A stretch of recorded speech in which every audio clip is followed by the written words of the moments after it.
This video gonna be a little fun and it's gonna be a little creepy at the same time. But it's Elon Musk and his engineers updating us about Neuralink and where they are in the process and what they've achieved so far with everything that they have planned. So let's watch this video together and I'll ask questions throughout.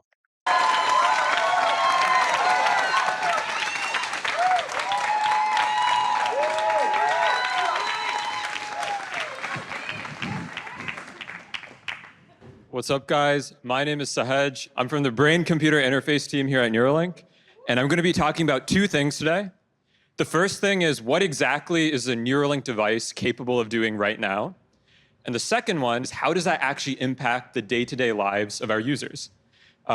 And let me get some background. If you don't know what Neuralink is, it's a chip that's implanted in the brain that Elon Musk created. And I think they'll do a better job of describing exactly what it is because I have my own interpretation, yet I'm not sure of everything that is actually possible of doing. Very simply put, what the Neuralink device does right now is it allows you to control devices simply just by thinking. Now, to put that a bit more concretely, I'm about to play a video of our first user. His name is Nolan, if you remember from DJ Section. And what Nolan is doing is he's looking at a normal off-the-shelf MacBook Pro. And with his Neuralink device, as you're going to see, he's going to be able to control the cursor simply with his mind, no eye tracking, no other sensors. Look at how happy he is. Like, he was extremely happy to be able to do that. And they started off by showing people that need it. You also have to think about it because now hearing it, being able to control things only by thought, that sounds like a superpower to me. And what's special about this particular moment is this is the first time someone is using a Neuralink device to fully control their cursor. This is not your ordinary brain-controlled cursor.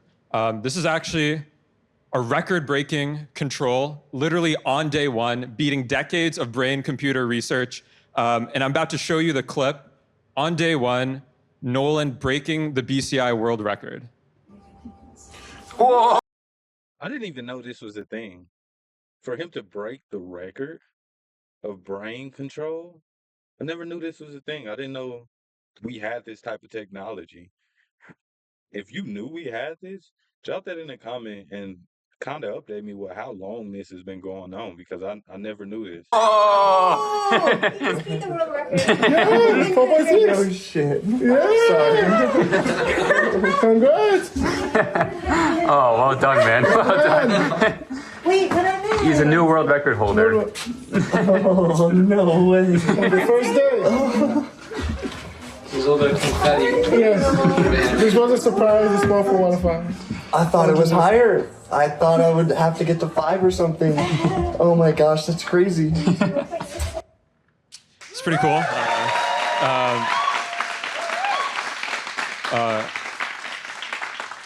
Yeah, another really fun thing you could do with the Neuralink device outside of controlling a computer cursor is you could actually plug it in through USB through a lot of different devices. And here we actually have Nolan playing Mario Kart. Now, what's special about this particular clip is Nolan is not the only cyborg playing Mario Kart in this clip. We actually have a whole community of users, as mentioned earlier, and this is literally 5 of our first users of Neuralink playing Mario Kart together over call.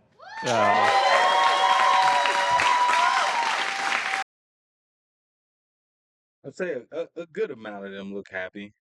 Good amount of them look happy to be playing.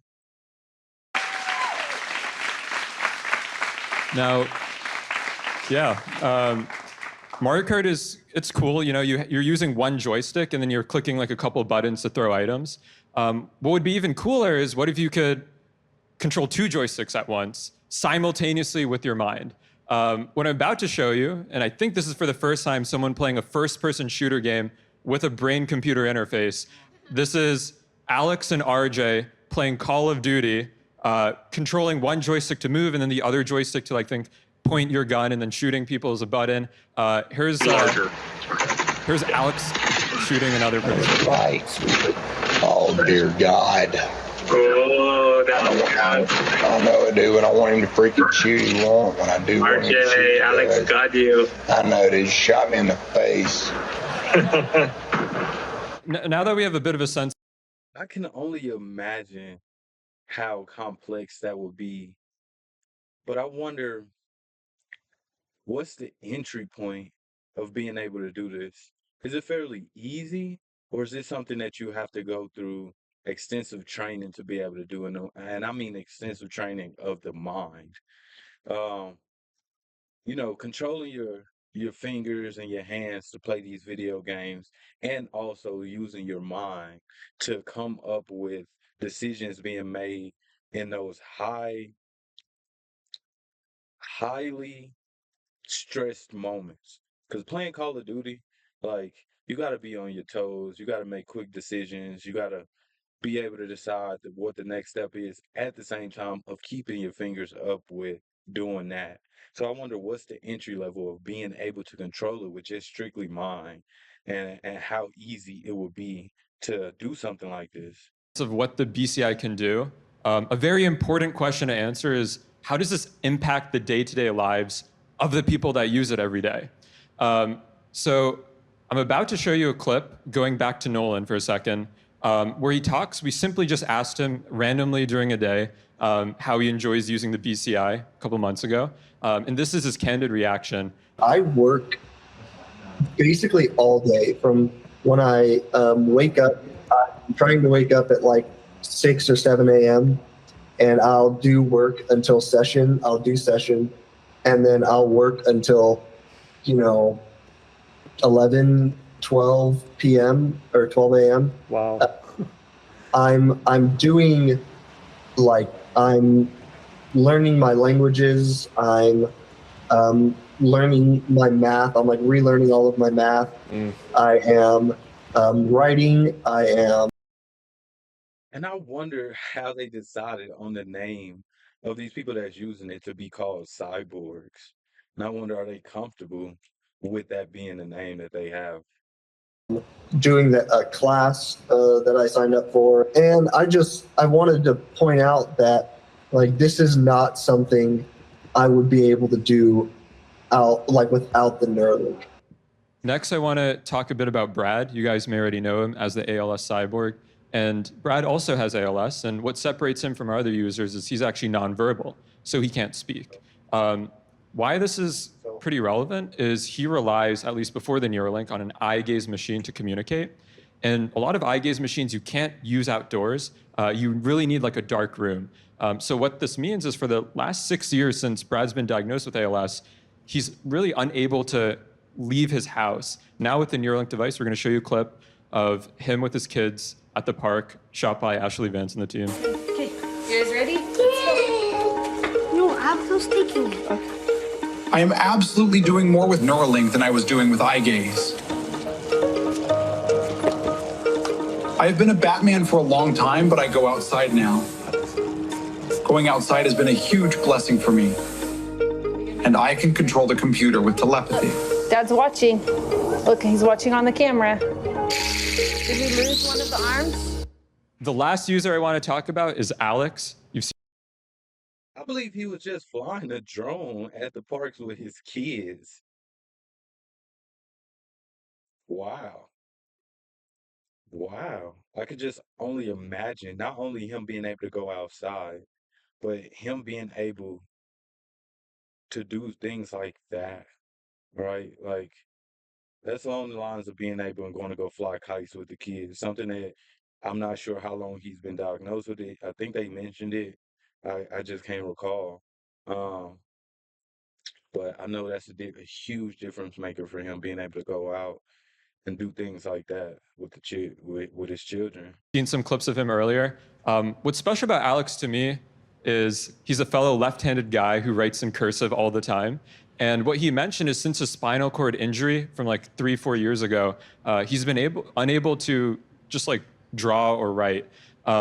And he always brags about how good his handwriting was. So we actually got to put it to the test. We gave him a robotic arm. And I think this is the first time he tried using the robotic arm to write anything. And this is a sped up version of writing at the convoy trial and drawing something. Shout out to them, yeah.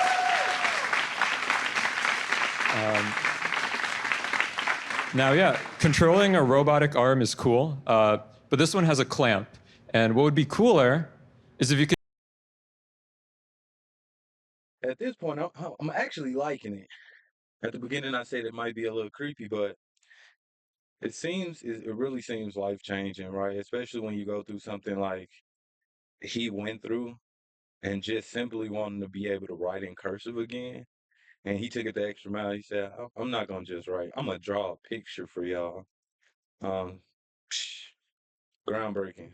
Decode the actual fingers, the actual wrist, all the muscles of the hand in real time. Just in the past couple of weeks, we were able to do that with Alex, and you're about to see him and his uncle playing a game. Rock, paper, scissors, shoot. Rock, paper, scissors, shoot. Rock, paper, scissors, shoot. Rock, paper, scissors, shoot. That was scissors. Rock. Bullshit.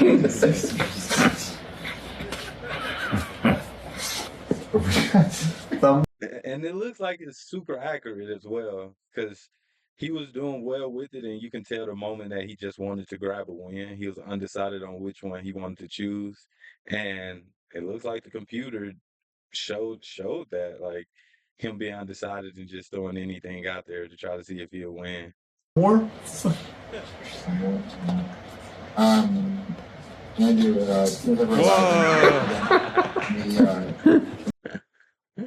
Yeah, man, it looks like they just really enjoying themselves, and they're getting back to what they feel like is a normal world. So that's extremely amazing. Cool. Controlling, yeah, that's pretty dope. I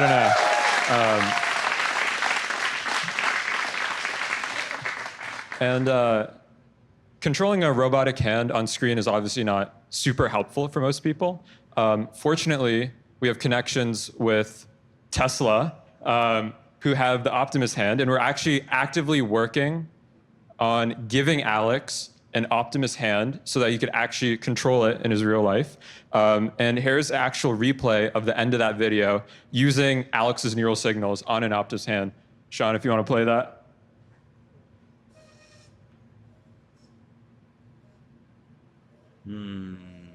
Yeah.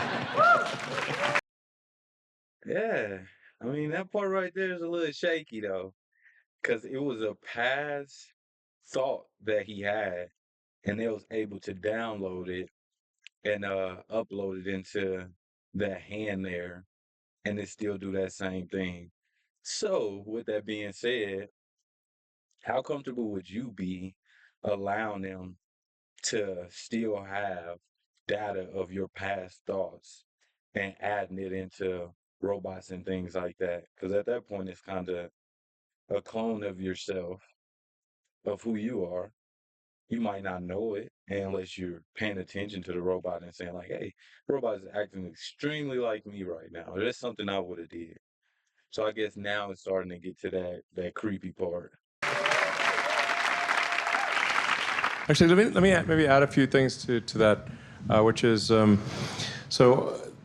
as we advance the Neuralink devices, you should be able to actually have full body control and sensors from an Optimus robot. So you could basically inhabit an Optimus robot. It's not just the hand, the whole thing.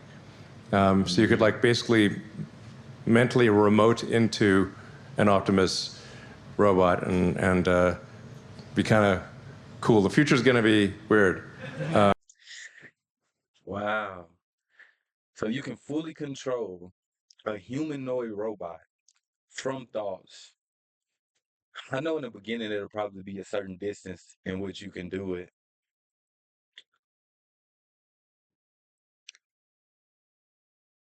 And like the more I see reports about these humanoid robots, they're saying that it's hard to train them to do the things that humans do because of all the random things that can happen, right? You can train it in a set setting, uh, but to be outside around a bunch of random things that can happen at any moment, it's hard to train them to be prepared for that.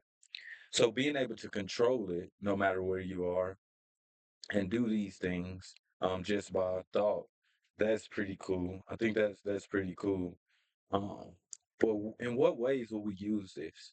In what ways would it be necessary um, to be somewhere and send a robot out to do it by controlling it? Right? But it is cool to think about. He said that it would be weird. I mean, it sounds cool. I think I would want one.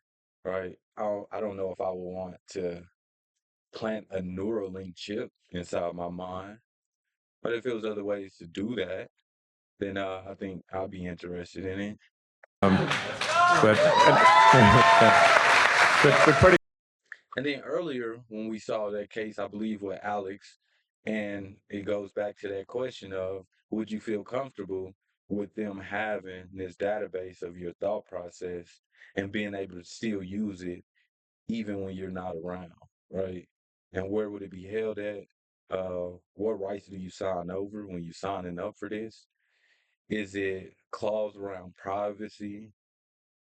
Think it'll start to get. It sounds cool now, but I think it'll get pretty tricky, especially with laws right now, just around AI and all these things. It's up in the air. It's a bunch of gray areas, and it's not really anything set in stone. Cool. And then now, obviously, another thing that can be done also is like for people that have, say, lost a limb, lost an arm or a leg or something like that, then we think in the future we'll be able to attach an Optimus arm or legs. And so you kind of like, I don't know if you remember that scene from Star Wars where Luke Skywalker gets his hand, chopped off with a lightsaber, and he gets kind of a robot hand. And I think that's the kind of thing that we'll be able to do in the future, working with. Now, I'm getting an understanding of why they calling them cyborgs. That's what I imagine when I think of cyborg, right? Um, a mechanical arm, a mechanical eye, a mechanical leg, you know. Man. With Neuralink and Tesla. So, so that it goes far beyond just operating a robot hand, but replacing limbs and having kind of a whole body robot experience.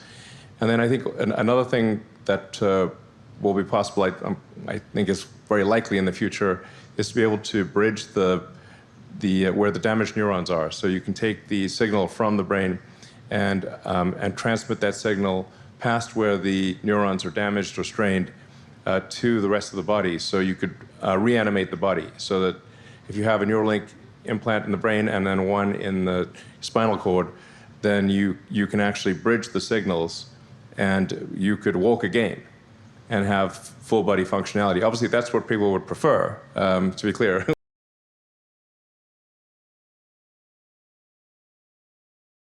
Truly groundbreaking. It'll take a second Neuralink to connect it to the spine. So you got one in your brain and one in the spine.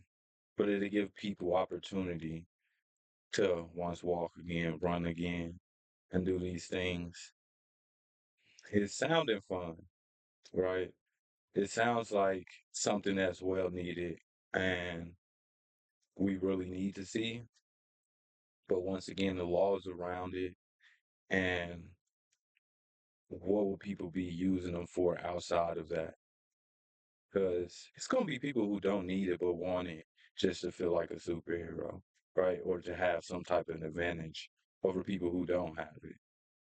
And then, how inexpensive will this be? Is this something that everybody could afford? Are they going to make it affordable for the everyday person? Or is it going to be a jacked up price where only the wealthy could use these type of resources? We realized that that would be the preferred outcome. And so that even if you have a broken neck, or you could still, we believe, I'm actually, at this point, I'd say fairly confident that at some point in the future, we'll be able to restore full body functionality.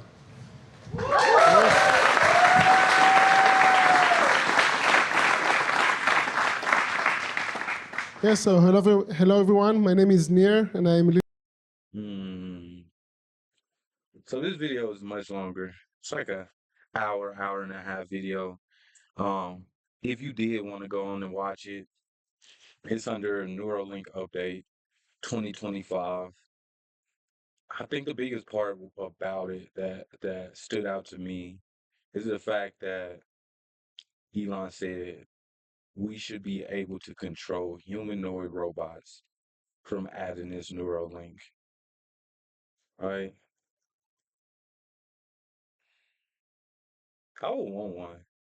I would want one, but I would want it without it being planted in my mind, right? Especially technology, it has its time, like it has its time of messing up. It's not one thing that was created and it never had an issue or we never heard about it being burnt out, right? For example, how people could send signals and hack certain pieces of technology, right? From cars or it could be it could literally be anything. We've seen it. We can order machines off of Amazon to hack signals.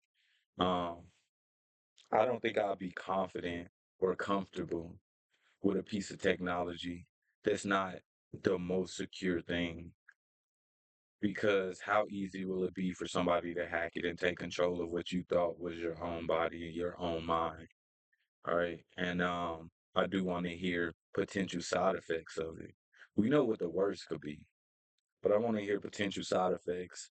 I want to hear, you know, how it reacts on the brain over time if you start to lose function of certain parts or if it accelerates certain parts of the brain. Right. But yeah, if you want to go watch this video, Neuralink Update 2025, drop in the comments what y'all think about all of this overall. Is it something that you want to see, or is it something that you've seen in the past that you fear happening?